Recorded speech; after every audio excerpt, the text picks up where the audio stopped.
Hello दोस्तों, स्वागत है आपका हमारे चैनल स्टोरी विद अय्यान में। आज की कहानी है भलाई का रास्ता। कहानी को लाइक करें और अगर हमारी कहानी आपको पसंद आ रही है तो हमारे चैनल को सब्सक्राइब कर हमें प्रोत्साहित भी करें।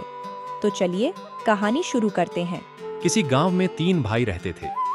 वे बचपन में ही अनाथ हो गए थे। उनके पास जमीन जायदाद कुछ भी नहीं, सिर्फ सिर छुपाने के लिए एक छोटी सी झोंपड़ी भर थी। तीनों भाई दर दर भीख मांगकर अपना जीवन यापन करने लगे। बचपन बीता, जवानी आई तो एक दिन तीनों भाइयों ने यह सोचा कि कहीं दूसरे स्थान में चलकर मेहनत मजूरी की जाए। शायद कोई भला आदमी अपने यहां पर रख ले। वे गांव छोड़कर चल दिए। रास्ते में उन्हें एक वृद्ध राहगीर दिखाई दिया। उसकी दाढ़ी खूब लंबी और सफेद थी। वृद्ध ने भाइयों के पास आकर पूछा, बच्चों, कहां जा रहे हो? मजदूरी की तलाश में। क्या तुम्हारे पास अपनी खेती बाड़ी नहीं है? नहीं, भाइयों ने मायूसी से जवाब दिया। काश हमें कोई भला आदमी मिल जाता तो उसके यहां हम लोग मेहनत से काम करते और अपने पिता की ही तरह उसका आदर करते। वृद्ध सोच में पड़ गया। क्षणिक खामोशी के बाद बोला, आज से तुम लोग मेरे बेटे हुए और मैं तुम्हारा धर्म पिता। मैं तुम लोगों की सहायता करूंगा। ईमानदारी, परोपकार और सच्चाई का रास्ता दिखाऊंगा। तुम लोग अपना फर्ज निभाते चलना, मेरी सीख जीवन में याद रखना। तीनों खुश हुए और भलाई का जीवन बिताने के लिए तत्काल सहमत हो गए। बूढ़े ने उन्हें अपने साथ लिया और आगे बढ़ चला। ब्याबान जंगलों और लंबे रास्तों को पार करते हुए वे तीनों वृद्ध के पीछे पीछे चलते रहे। अचानक रास्ते में थोड़ी दूर पर उन्हें एक शानदार हवेली दिखाई दी। हवेली के बगल में चेरी की बगिया थी, जहां एक युवती खड़ी हुई थी। वह हूबहू रूप की रानी लग रही थी। उसे देखते ही बड़ा भाई उस पर मोहित हो गया। बोला, काश ये लड़की मेरी पत्नी होती। अमीर है, इसलिए दहेज में जमीन जायदाद, गाय बैल घोड़े भी मिलते।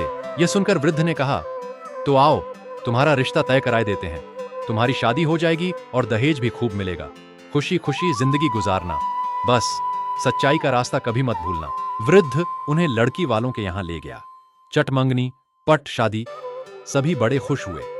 इस तरह बड़ा भाई हवेली का मालिक बन गया और सुखपूर्वक रहने लगा। शेष 2 अपने मुंह बोले बेटों को साथ लेकर वृद्ध आगे चल पड़ा। वे पूर्ववत ब्याबान जंगलों और लंबे रास्तों को पार करते हुए चलते रहे। चलते चलते उन्हें रास्ते में खूबसूरत सा चमकता हुआ घर दिखाई दिया। घर के बगल में एक तालाब था और तालाब के किनारे पंचक्की लगी थी। घर के पास एक युवती अपनी धुन में मग्न किसी काम में व्यस्त थी। मंझले भाई ने कहा, काश ऐसी ही युवती मेरी पत्नी होती। दहेज में तालाब और पंचक्की मिल जाती तो मैं मजे से चक्की चलाता। युवती अपनी धुन में मग्न किसी काम में व्यस्त थी।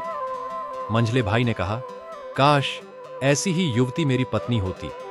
दहेज में तालाब और पंचक्की मिल जाती तो मैं मजे से चक्की चलाता, गेहूं पीसता और चैन से जिंदगी गुजारता। तो आओ, तुम्हारी मर्जी ही सही, वृद्ध ने लड़के से कहा। बूढ़ा और उनके साथ दोनों लड़के लड़की वालों के यहां पहुंचे। वृद्ध ने शादी तय करा दी। मंझला भाई भी घर का मालिक बन गया और पत्नी के साथ आनंद से रहने लगा। उससे विदा लेते समय वृद्ध ने कहा, बेटे अब हम चलते हैं, तुम खुश रहो, लेकिन याद रखना कि सच्चाई का रास्ता कभी न भूलना। अब वृद्ध और सबसे छोटा लड़का फिर आगे बढ़ चले। अचानक उन्हें एक साधारण सी झोंपड़ी दिखाई दी। उषा की लालिमा जैसी सुंदर एक युवती अपनी झोंपड़ी से बाहर आ रही थी। वह बहुत गरीब थी। उषा की लालिमा जैसी सुंदर एक युवती अपनी झोंपड़ी से बाहर आ रही थी। वह बहुत गरीब थी। उसके पुराने कपड़ों पर कई पैबंद थे। छोटे भाई ने कहा, काश यह युवती मेरी पत्नी होती। हम दोनों कंधे से कंधा मिलाकर मेहनत करते और हमारे यहां बस खाने भर का अनाज होता। तब हम दीन दुखियों की भरसक मदद करते, खुद खाते और दूसरों को भी खिलाते। यह सुनकर वृद्ध ने कहा, शाबाश, ऐसा ही होगा। पर देखो, सच्चाई का रास्ता कभी मत भूलना। अब इस छोटे की शादी भी वृद्ध ने करा दी और वह अपनी राह चल पड़ा। इधर तीनों भाई अपनी अपनी जिंदगी जीने लगे। बड़ा भाई इतना अमीर हो गया कि उसने अपने लिए अच्छे से अच्छे घर बनाए। फिर भी उसे दिन रात यही धुन सवार रहती कि वह और अधिक से अधिक अमीर कैसे बने। गरीबों की मदद या उन्हें सहारा देने की बात तो उसके मन में कभी आती ही नहीं। वह अत्यंत कंजूस भी हो गया। मंझला भाई भी अमीर हो गया। उसके यहाँ भी नौकर चाकर काम करने लगे और वह ऐशो आराम की जिंदगी बिताने लगा। वह बस धनवानों की तरह खाता पीता और नौकरों पर हुक्म चलाता रहता। सबसे छोटा भाई मेहनत मजदूरी कर शांति से अपनी गुजर बसर कर रहा था। घर गृहस्थी में जब कोई उत्सव होता तो वह दूसरों के साथ मिल बांट कर खाता। जब कुछ न होता तो संतोष करता, पर वह कभी भी अपनी परेशानियों का रोना न रोता। इस बीच बूढ़ा व्यक्ति दूर दूर का सफर करता रहा और एक दिन उसे अपने बेटों का ख्याल आया। कहीं वे सच्चाई के रास्ते से भटक तो नहीं गए। वृद्ध ने भिखारी का भेष बनाया। सबसे पहले वह बड़े लड़के के घर पहुंचा और बड़े दीन भाव से झुकते हुए गिड़गिड़ाकर बोला, झुक झुक जियो मेरे लाल, इस गरीब लाचार बूढ़े को खाना खिला दो। बड़े लड़के ने वृद्ध को अपमानित करते हुए कहा, अरे खूसट, तू अभी हट्टा कट्टा तो दिख रहा है। भूख लगी है तो जा कहीं मेहनत मजदूरी कर। अभी तो खुद अपने पैरों पर किसी तरह खड़ा हो पाया हूँ। जा, चलता बन। वृद्ध वापस चल दिया, लेकिन थोड़ी दूर जाकर वह ठहर गया। उसने पलटकर बड़े लड़के के घर की ओर देखा तो वह धुआं उगलता हुआ भस्म हो गया। वृद्ध अब मंझले लड़के के पास पहुंचा। वह खुद पंचक्की पर बैठा हुआ नौकरों पर हुक्म चला रहा था। वृद्ध ने झुककर दैन्य भाव से कहा, बेटा, भगवान तुम्हारा भला करे। थोड़ा सा आटा दे दो, मैं भिखारी हूँ, दाने दाने को तरस रहा हूँ। वाह बाबा वाह, दूसरे बेटे ने कहा, यहाँ तो मैं खुद गरीबी से जूझ रहा हूँ। मेरे पास तो खुद अपने लिए आटा नहीं है। तुझ जैसे भिखारी तो रोज मारे मारे फिरते हैं। आखिर किस किस का पेट भरूं। वृद्ध दूसरे लड़के के यहाँ से भी मायूस होकर चल पड़ा और थोड़ी दूर जाकर एक टीले पर ठहर गया। वृद्ध ने पलटकर देखा तो मंझले लड़के का घर और पंचक्की धू धू कर जल उठे। अब वृद्ध तीसरे छोटे लड़के के यहाँ पहुंचा। वह सचमुच गरीब था। उसकी झोंपड़ी वैसी ही छोटी सी ही थी, लेकिन साफ सुथरी दिख रही थी।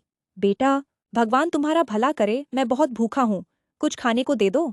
बाबा, अंदर चलो, खाना मेरे घर में है। खाना खा लेना और थोड़ा रास्ते के लिए साथ भी लेते जाना। बूढ़ा झोंपड़ी के अंदर पहुंचा। उसने घर की मालकिन को देखा। वह साधारण कपड़े पहने हुए थी, पर उसे वृद्ध के फटे पुराने कपड़े देख बहुत अफसोस हुआ। वह बूढ़े के लिए कपड़े ले आई, बोली, बाबा, ये कपड़े पहन लो। बूढ़ा खुशी खुशी कपड़े पहनने लगा तो मालकिन ने देखा कि वृद्ध के सीने पर एक बड़ा सा घाव है। वृद्ध को बिठाकर उसने भरपेट खाना खिलाया। अचानक छोटे लड़के ने पूछा, बाबा, तुम्हारे सीने में इतना बड़ा जख्म कैसे है? बेटा, ये बड़ा अजीब जख्म है। अब तो बस मैं चंद रोज का मेहमान हूँ। इस जख्म की वजह से मेरी मौत कभी भी हो सकती है। तौबा, तो क्या इसकी कोई दवा नहीं है? घर की मालकिन ने दुख प्रकट करते हुए कहा, दवा तो है, बस एक ही दवा है, लेकिन उसे कोई देगा नहीं, जबकि हर कोई दे सकता है। तब छोटे लड़के ने कहा, आखिर क्यों नहीं देगा? ऐसी कौन सी दवा है? दवा बड़ी अजीबो गरीब है बेटा। जानना चाहते हो तो सुनो। यदि किसी घर का मालिक अपने घर समेत अपनी सारी दौलत आग लगाकर फूंक दे और उसकी राख मेरे जख्म पर छिड़क दे तो जख्म अपने आप सूख सकता है। छोटा बेटा थोड़ी देर असमंजस में पड़ गया, फिर अपनी पत्नी से बोला, कहो, तुम्हारा क्या ख्याल है? ख्याल? मैं तो समझती हूँ मेरी झोंपड़ी फिर बन जाएगी। बाबा बेचारे की जिंदगी खतरे में है, क्यों ना इन्हें मरने से बचा लिया जाए। फिर देर क्या है, आओ बच्चों को झोंपड़ी से बाहर निकाल लें। दोनों झोंपड़ी से बाहर आ गए। छोटे लड़के ने झोंपड़ी पर एक नजर डाली। उसे अपनी जो कुछ भी जमा पूंजी थी उसके लिए अफसोस तो था, लेकिन वृद्ध के प्रति उसके हृदय में कहीं ज्यादा तकलीफ थी। अतः उसने झोंपड़ी में आग लगा दी। झोंपड़ी थोड़ी देर में राख का ढेर बन गई। लेकिन यह क्या, अचानक झोंपड़ी के स्थान पर खूबसूरत हवेली आ खड़ी हुई। उधर वृद्ध अपनी लंबी दाढ़ी पर हाथ फेरता हुआ मुस्कुरा रहा था। बेटा, तीनों भाइयों में से तुम ही अकेले सच्चाई के रास्ते पर चल रहे हो। खुश रहो और युग युग जियो। अब छोटे लड़के की समझ में आया कि यह वही बूढ़े बाबा हैं जिन्होंने एक दिन तीनों भाइयों को अपना मुंह बोला बेटा बनाया था। वह बूढ़े की ओर लपका, लेकिन तब तक वह गायब हो चुके थे। यहाँ आपको प्रेरणादायक कहानियाँ, नैतिक शिक्षाएं, मोटिवेशनल स्टोरीज और जीवन बदलने वाले संदेश मिलेंगे। हमारा उद्देश्य कहानियों के माध्यम से ज्ञान, प्रेरणा और सकारात्मक सोच फैलाना है। अगर आपको हमारी कहानियाँ पसंद आती हैं तो चैनल को सब्सक्राइब करें और बेल आइकॉन दबाना न भूलें। Thank you for supporting story with I.